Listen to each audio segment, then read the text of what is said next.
My dear, kindness is a virtue, but being too nice is a wound.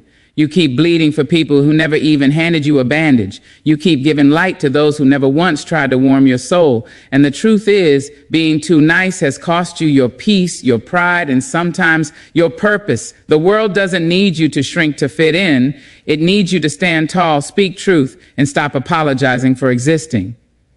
So today I'm not asking you to stop being kind. I'm asking you to stop being too nice to the point you forget who you are. Being too nice comes from fear, not love. It's a wound that often hides behind a smile, a quiet "it's okay," or a forced "don't worry about it." You tell yourself you're being kind, but deep down you know what's really happening. You're afraid they'll leave if you say no, afraid they'll think you're rude if you speak your truth, afraid that if you stop pleasing, you'll stop being loved. But my dear, love built on fear is not love at all. It's slavery dressed in politeness. How many times have you said yes when your heart screamed no? You stayed up helping someone who wouldn't even pick up the phone if you were the one breaking down. You gave money you couldn't afford to lose, time you didn't have, energy you desperately needed to keep for yourself. You do it not because they deserve it, but because you fear that saying no might make them turn away. That's not kindness, that's fear whispering. If you stop giving, they'll stop caring. But the truth is, anyone who only stays because of what you give is not there for you. They're there for your usefulness, not your uniqueness. You see, fear makes you shrink. It makes you believe that you have to earn love, to deserve space, to prove your worth. So you become the one who never complains, never demands, never resists. You let people walk over you because you think being walked over is better than being walked away from. But listen closely. Being too nice is how you slowly erase yourself. You stop being real and start being what everyone else needs. And one day you wake up and realize you've made everyone happy except yourself. Think of the girl who always says yes at work, staying late, doing other people's tasks, smiling even when her body is exhausted. She tells herself they'll notice my effort, but no, they notice her availability, not her value. And when she finally breaks, they call her emotional, replace her, and move on. Or think of the man who never disagrees in relationships, who gives, forgives, and adjusts endlessly. He fears that speaking his truth will push people away, but silence doesn't save love, it suffocates it. Being too nice may keep the peace on the surface, but it kills the peace within. There's a woman sitting right now in her room crying quietly because she's tired of being the strong one, the nice one, the one everyone runs to but no one runs for. She wonders, why do people take me for granted? When the answer, painful as it is, lies in the truth that she trained them to. Every time she said, "Don't worry, I'll do it," she taught them they didn't need to. Every time she forgave without confrontation, she taught them her pain was negotiable. Fear disguised as kindness becomes a pattern.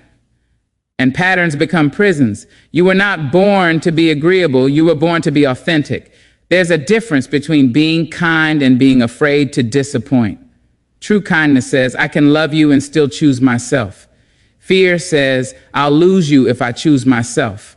And when fear controls your kindness, your smile becomes a mask, your empathy becomes exhaustion, and your generosity becomes a weapon used against you.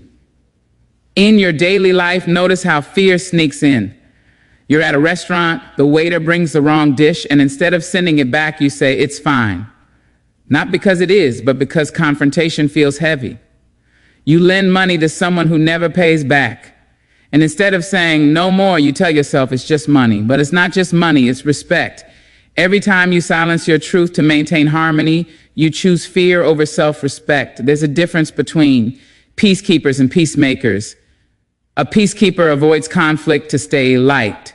A peacemaker faces conflict to create truth. Being too nice makes you a peacekeeper. You hold your tongue, swallow your emotions, and pretend everything is fine. But being truly kind means telling the truth, even when it shakes the room. Fear teaches you that rejection is death, but rejection is not death. It's redirection. You fear losing people who were never meant to stay. You fear saying no to people who never said yes to your boundaries. But tell me this, what's the point of being loved for a version of yourself that isn't even real? What's the point of being surrounded if you still feel unseen? You think saying no makes you selfish, but no, saying no is sacred. It's the language of self-respect. When you stop fearing rejection, you start attracting the right kind of love. Love that doesn't need you to shrink to fit. Love that doesn't need you to pretend to be small so others can feel big. Every great soul who walked this earth learned this truth the hard way. You cannot serve others from an empty soul. Even the sun sets every evening to rest, to rise again in power. Yet you burn yourself endlessly trying to keep everyone else warm. You don't have to. You deserve the same gentleness you give away so easily. One day you'll look back and realize that being too nice was never love. It was fear wearing a halo. You'll realize that the people who truly care about you don't love you because you're always available. They love you because you're real. Fear will tell you to keep quiet, to stay small, to say yes, but love will tell you to rise, to speak, to choose yourself, and to know that those who truly matter will stay. So the next time you feel that tug of guilt when you want to say no, remember this: the people meant for you won't leave because you honored yourself, and the ones who do were never your people. Fear says, keep them happy. Love says, keep yourself whole. There's a fine line between kindness and people-pleasing, and most of us cross it without even realizing it. You see, kindness comes from strength, but people-pleasing comes from fear. Kindness is giving because your heart wants to. People-pleasing is given because your mind is afraid not to. Kindness is pure. It expects nothing in return. People-pleasing is a quiet transaction. I'll keep you happy so you won't leave me. The difference may sound small, but it changes everything about how you live, love, and see yourself. You can always tell when someone is being kind. Their actions feel light, effortless, sincere, but people-pleasing feels heavy. It feels like you're always auditioning for love. You smile when you're tired, agree when you're hurt, stay when you want to go. You think you're being good, but what you're really doing is disappearing. You lose your voice one polite gesture at a time. Imagine this. You're sitting in a room with friends. They make a joke that hurts you, and you laugh anyway. You tell yourself it's not a big deal, but your soul knows it was. You chose comfort for them over truth for yourself. Or think about when someone asks for your help even when you're exhausted, and instead of saying, I can't right now, you say, of course. You drag yourself through the day, drained and resentful, but you call it kindness. That's not kindness. That's fear of disapproval dressed as generosity. People pleasers are the quiet actors of life, always performing, always adjusting, always trying to keep everyone smiling while silently breaking inside. You apologize when you didn't do anything wrong. You agree just to avoid tension. You over-explain your boundaries like you owe someone a reason for protecting your peace. You become the human version of it's fine, even when nothing is fine. True kindness, however, comes from a different place. It's born from clarity, not confusion. A kind person can say no with the same grace they say yes. They don't help to be liked. They help because it's who they are. They understand that being kind doesn't mean being available all the time. They know love without boundaries becomes abuse, and compassion without self-respect becomes chaos. There's a woman who always bakes cakes for everyone's birthday at work. She does it with joy. Not because she has to, but because it makes her happy. That's kindness. But then there's another woman who does the same thing, not out of joy, but out of fear that people won't appreciate her if she doesn't. That's people-pleasing. The first one gives from abundance. The second one gives from emptiness, and no matter how much she gives, it's never enough. There's a man who listens to everyone's problems even at 2 a.m., because he believes that being kind means being available. He doesn't realize that while he's healing others, he's silently bleeding himself dry. One day he looks around and sees that the same people he's saving would never pick up his call in his hour of need. That's the moment he realizes he wasn't being kind, he was being afraid. Afraid to stop giving, afraid to be seen as selfish, afraid to say, I matter too. People-pleasing is like watering everyone's garden while your own flowers die. You pour, pour, and pour until there's nothing left. You do it thinking that if you make others happy, they'll finally see your worth. But here's the truth. Those who love you only when you're convenient never loved you at all. Kindness flows naturally. It's not forced. It comes from a heart that knows its own value. You can be the kindest soul and still say, no, not today. You can care deeply and still protect your time. You can love someone and still refuse to be their doormat. Kindness has boundaries. People-pleasing does not. Kindness respects both people. People-pleasing respects only one, the other person. When you're kind, you lift others without lowering yourself. When you're a people-pleaser, you hand over pieces of your soul for crumbs of approval. Look at your daily life. When your friend cancels plans for the 5th time and you say, it's okay, even though it hurts, that's people-pleasing. When your boss keeps giving you extra work because you never say no, that's people-pleasing. When your partner crosses your boundaries and you smile through it, that's people-pleasing. You tell yourself you're being kind, but you're teaching people that your comfort is negotiable. True kindness is power in gentle form. It's saying the truth even when your voice shakes. It's choosing peace over pleasing. It's giving without needing applause. A kind heart knows that love doesn't need performance. It just needs presence. People pleasers think love has to be earned. Kind people know it's supposed to be shared. Sometimes being kind means disappointing others to stay true to yourself. It means choosing silence over fake smiles, distance over disrespect, honesty over approval. You're not cruel for doing that. You're real. And realness is the purest form of kindness because it respects both souls in the room. There's a story of a young woman who always said yes to extra shifts, to emotional labor, to everyone's problems. She wore exhaustion like makeup. People called her an angel, but inside she was breaking. One day she finally said no, and everyone looked shocked because they had mistaken her silence for endless strength. That's the curse of the people pleaser. The world gets comfortable with your self-betrayal. But when you finally speak, they call you difficult. Still, that's the moment you reclaim your soul. Kindness doesn't mean you let everyone in. It means you open your heart without losing your mind. It means you give love, not control. You can be kind and still walk away. You can be kind and still demand respect. You can be kind and still protect your boundaries like sacred ground. When you understand this difference, your energy changes. You stop chasing love and start radiating it. You stop begging to be seen and start shining on your own, because kindness is rooted in self-worth. But people-pleasing grows from self-doubt. The world needs more kindness, not more martyrs of approval. You can still be soft, gentle, and loving, but let it come from power, not fear. Stop apologizing for having boundaries. You have every right to protect your peace, your space, your time, your energy. But the world has taught you that saying no makes you rude, selfish, or unkind. So you over-explain, over-apologize, and over-give just to be accepted. But my dear, boundaries are not walls that shut people out. They are doors that protect your soul. You are not rejecting others. When you draw a line, you are choosing yourself for the first time in a long time. You were not put on this earth to be everyone's emotional sponge.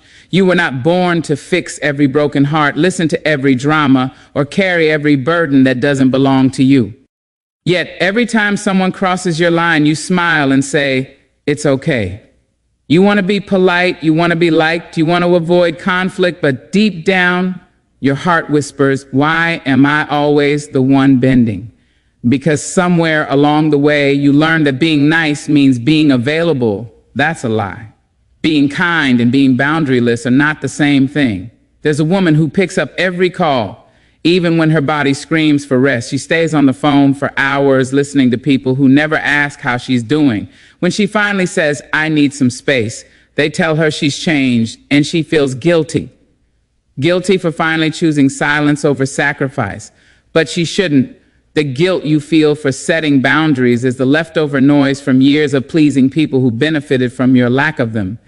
Think about this. When you lock your door at night, do you feel bad? Of course not. You understand it's a matter of safety. So why do you feel bad about locking your emotional doors? Your heart deserves the same protection as your home. You don't owe access to everyone who knocks. Some people knock just to drain your light. Boundaries are how you decide who gets to come in, who stays outside, and who no longer belongs anywhere near your peace.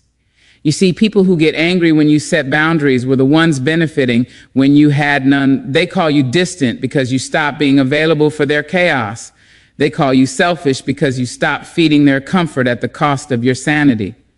But boundaries don't make you selfish, they make you healthy. You can love people deeply and still say, this is as far as I go. In everyday life, you apologize for things that don't need an apology. You say, I'm sorry, I can't make it tonight, when you should simply say, I can't make it. You say, I'm sorry, I need some time alone. When solitude is not a sin, you say, I'm sorry for saying no, when no is your right. Stop shrinking your truth to make others feel comfortable. You don't need to justify your boundaries to anyone who truly respects you. Imagine a friend who borrows money, never pays it back, and then asks again. The first time you say yes because you're kind. The second time you say yes because you don't want them to think you've changed. The third time you finally say no, and suddenly you're the villain. But that's not your fault. It's the world's conditioning that praises self-sacrifice and punishes self-respect. People expect endless giving because you train them to. But every time you choose peace over pleasing, you retrain them and yourself to value your worth. Boundaries are the language of self-love. They say, I choose me without hating you. They don't mean you stop caring. They mean you stop caring what's not yours. There's a woman sitting quietly in her living room. No phone ringing, no demands pulling her, just peace. She used to be everywhere, for everyone. Then she learned to say no and lost half her circle. But she also found herself. Sometimes your boundaries will reveal who was with you for love and who was with you for benefit. You are allowed to say no to family who guilt trip you. You are allowed to say no to friends who drain you. You are allowed to say no to work that burns you out. You are allowed to say no to a world that keeps asking for more while giving you less. You don't owe anyone your exhaustion. You don't have to prove your goodness through suffering. Boundaries are a mirror. They show you what you tolerate and what you deserve. Every time you stay silent when someone crosses a line, you tell them it's okay. Every time you explain yourself too much, you teach them that your no is negotiable, but your no should carry power. Firm, unapologetic, sacred, because every yes that disrespects your peace is a silent betrayal of yourself. There's power in saying, I'm not available right now. There's peace in saying, that doesn't work for me. There's freedom in saying no. You don't have to soften your truth to make it digestible for others. The people meant for you won't be scared of your boundaries. They'll respect them. They'll see your no as a sign of maturity, not meanness. Think about how much energy you lose apologizing for being human. You cancel plans because you're exhausted, but you still write long explanations to prove you're not selfish. You avoid tough conversations because you fear being misunderstood. You carry guilt that isn't yours to carry. But guilt is not proof that you're wrong. It's proof that you're growing. Growth feels uncomfortable because you're breaking patterns that once kept you small. Boundaries aren't about control. They're about clarity. They help you see where you end and where someone else begins. Without them, you blur into people's expectations until you forget who you are.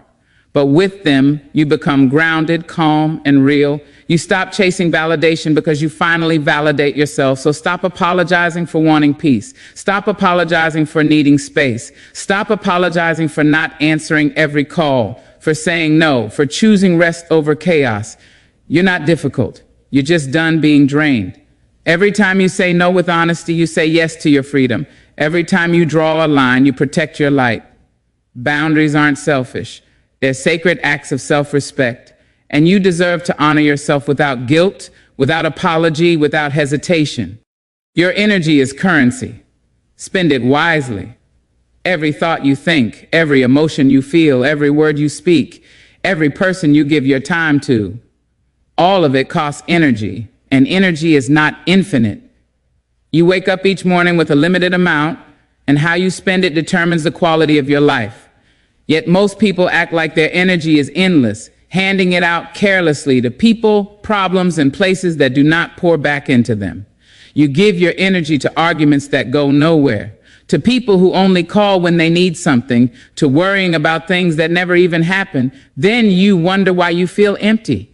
You wouldn't hand over your wallet to everyone who asks for it, so why hand over your peace, your time, and your focus so freely? Your energy is your wealth. Richer than money, rarer than opportunity. It shapes your reality. Whatever you feed energy to grows. Feed energy to fear, and fear expands. Feed energy to faith, and life opens. The universe moves in the direction of your attention.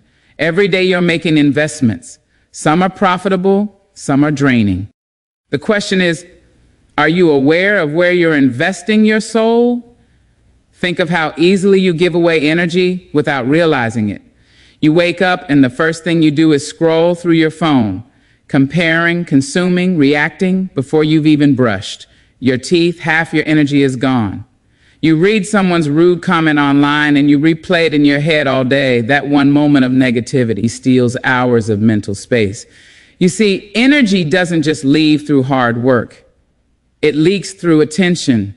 Every time you give attention to things that don't serve you, you drain yourself slowly, silently, completely. There's a woman who wakes up every morning ready to conquer her dreams, but she spends her day fixing everyone else's chaos. She listens to her friends' drama, takes on her family's problems, agrees to tasks she doesn't want to do, and by night she has nothing left for herself. She wonders why she's tired, uninspired, disconnected. It's because she spends her energy like spare change, handing it out to anyone who reaches for it.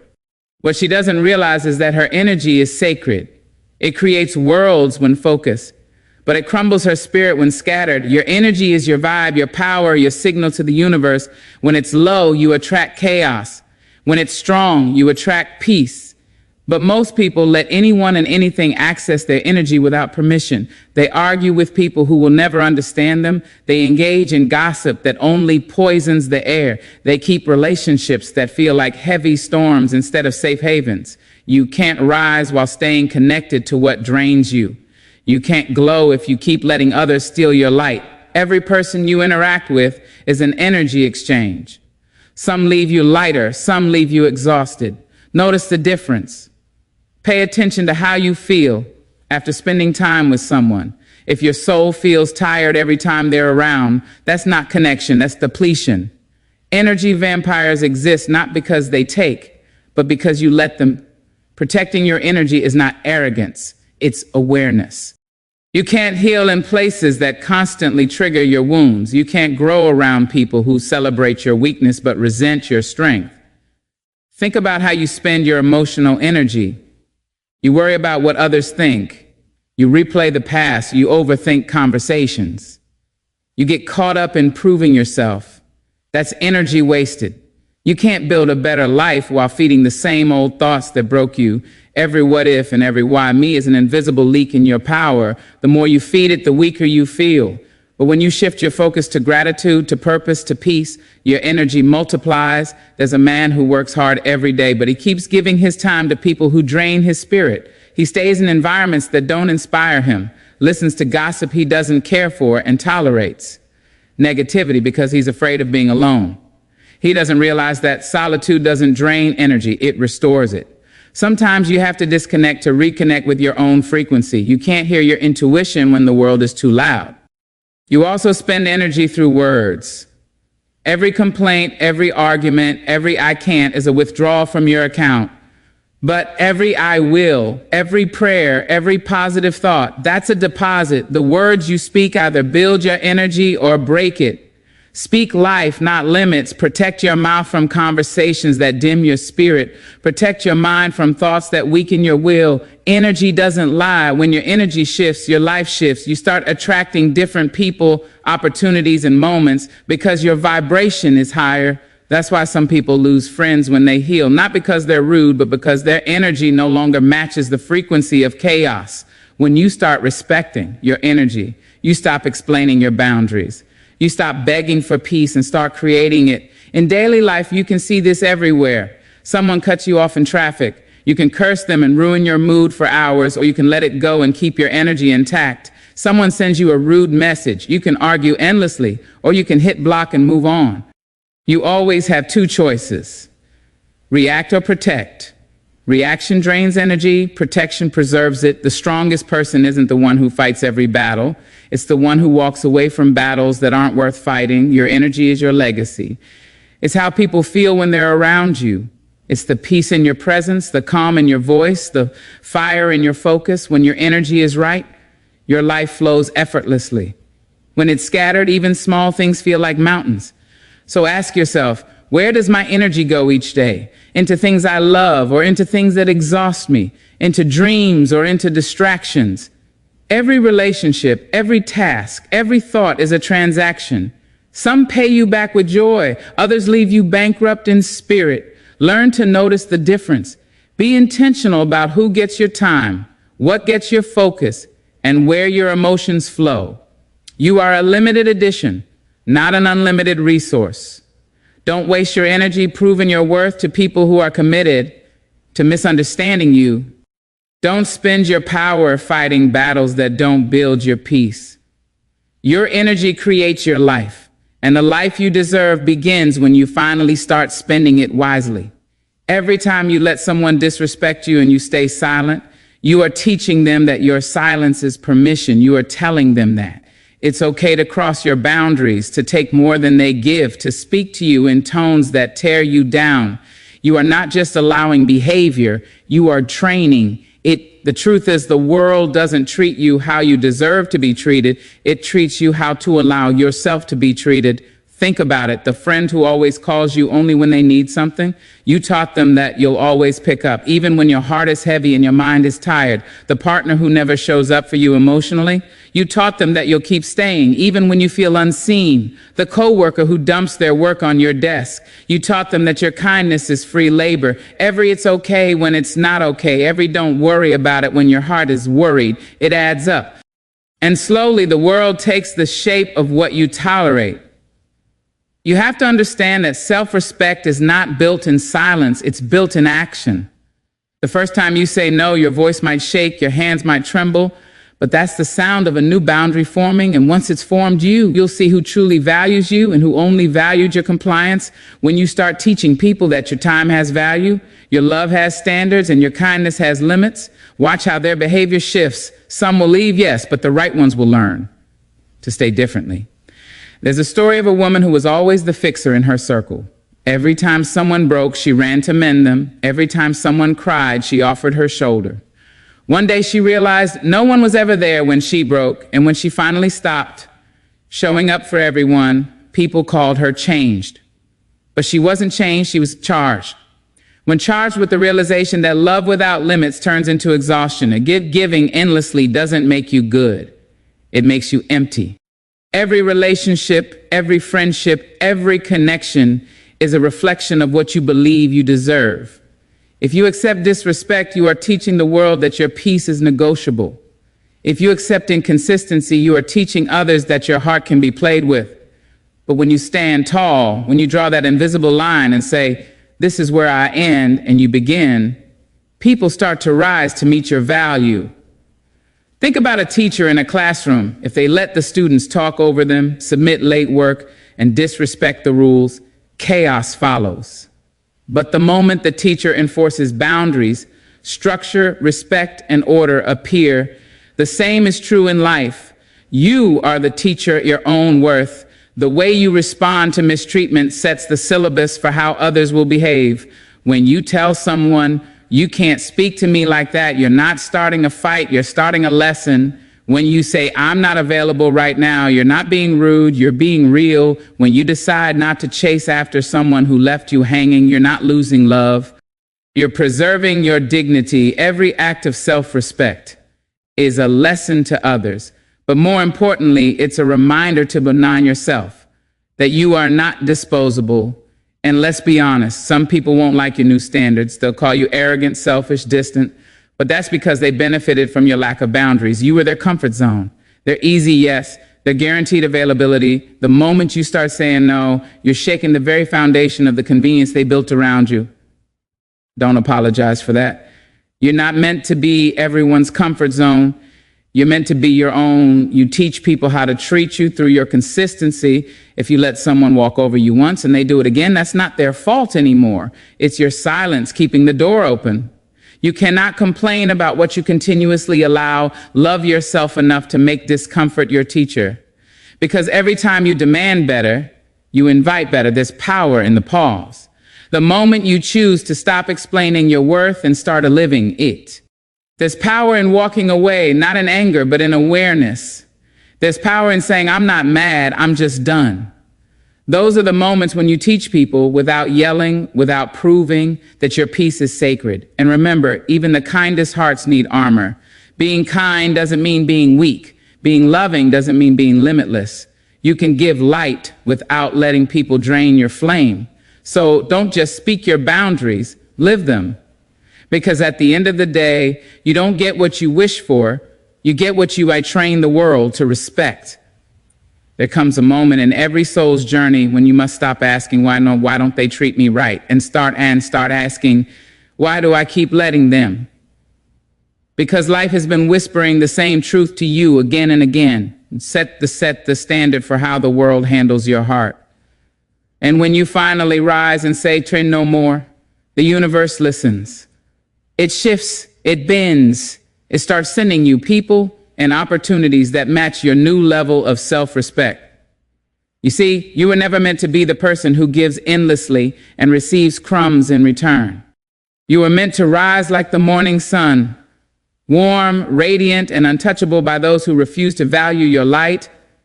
And the day you realize that saying no is not rude but revolutionary, your entire life begins to change. Because self-love is not loud, it's calm. It's that quiet decision to protect your peace, to walk away from chaos, and to stop negotiating your worth with people who cannot afford it. There's something magnetic about a person who knows their worth. When you stop chasing, begging, and explaining, the world starts paying attention. That's the paradox of power. When you no longer seek validation, you become unforgettable. People start wondering what changed in you. They'll say you're glowing differently. No, you're just no longer dimming your light for those who prefer the dark. You've got to stop watering dead plants. Stop pouring love into hands that never stay. Stop shrinking so others can feel tall. You have one life, one chance to live as the masterpiece you were designed to be. Don't waste it trying to be liked. Be respected. Don't seek attention. Command presence, because presence is not in how loud you are. It's in how clear you are about what you will and will not allow. Look around you, the strongest souls you admire. They all have one thing in common. They stopped begging for love and started becoming it. They stopped chasing approval and started chasing purpose. They didn't build walls, they built standards. And when you build standards, you don't lose people, you lose confusion. Sometimes peace means deleting a contact, not explaining a thing, and sleeping like a baby afterwards. Sometimes growth means saying, I love you, but I love myself more. And sometimes strength means walking away in silence while the world expects you to break. And sometimes the bravest thing you can ever say is simply, no. You are not too much. You are not difficult. You are not demanding. You are divine. And divinity doesn't negotiate. The same sun that warms can also burn. Remember that. You can be soft and strong, gentle and firm, loving and unyielding all at once. Because true kindness is not about pleasing everyone. It's about staying true to yourself, even if no one applauds you for it. So the next time someone tries to make you feel guilty for having boundaries, smile and say, I am not being mean, I am being meaningful. The next time life tempts you to shrink, stand taller and remind yourself, my energy is expensive and I choose where it flows. And you don't owe your peace to anyone who keeps disturbing it. You don't owe your light to those who never brought warmth. There's a quote that says, you either stand for something or fall for anything. So stand for your peace. Stand for your worth. Stand for the version of you that refuses to live on empty just to keep others full. Because the moment you start standing, everything that once tried to break you will begin to bow. And as you walk forward from this moment, remember this. You are teaching the world how to love you by the way you love yourself. Let your silence speak louder than their noise. Let your absence scream your value. Let your boundaries be your crown. And if anyone ever doubts your strength, tell them I stopped being too nice. Not because I changed, but because I finally remembered who I am. Because when you stop being too nice, you don't lose your heart. You finally learn to use it with wisdom. And that, my friend, is where power begins.